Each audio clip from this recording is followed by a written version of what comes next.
जो दिन आम सरकार आसी चिटफंड से 24 घंटा न पूर्व चिटफंड विषय प्रक्रिया चलती एवं ये प्रक्रिया आम पाखे सरकार 11 मास आपण धैर्य रहा दरकार 4 वर्ष 1 मास पाखापाखि सरकार अच्छी आउ चिटफंड सबू लोक सबू टंका जिते रेजिस्टर जदि मु 10 जन को देवी आउ 10 देवी से समय कागज पत्र कौन है से सरकार को आप पचारे मुझे खुशी होती जे चिटफंड कागज पत्र सरकार कौ जगह रखते गरीब लोग बेनिफिटेड हे कर्पस फंड डिक्लेयर कले देले नहीं कमिशन बसैले देले नहीं आमे कागज खोजुचु और सब डिटेल जो दिन आम पाखे एंटायर कागज पत्र उपलब्ध हो से दिन कौन करिया पड़ो से तो प्रेस रे मु कहबिनी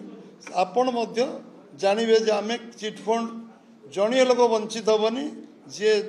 1000 टंका चिटफंड रखु 500 टंका रखु 5 लाख रखु समस्ते सबू टंका पाइबे चिटफंड टंका ए विषय आमे आम आम संकल्पत्र लिखिचु एवं बारंबार मु सभारे कही डे 1 रे काम चलछि जो 7-8 टी काम बाकी अच्छी संकल्पत्र तादरे ये काम बाकी नहीं ये काम प्रक्रिया चलछि प्रक्रिया जो दिन समाप्त हो कारण मु 40 लाख लोक पैसा फेर चाहूँगी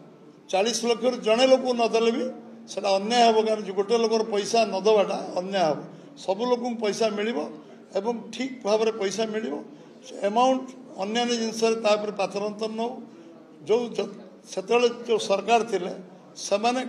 से विषय को कौन कर न कर सब धीरे धीरे धीरे धीरे सामना सब बरण आस आगे रखें।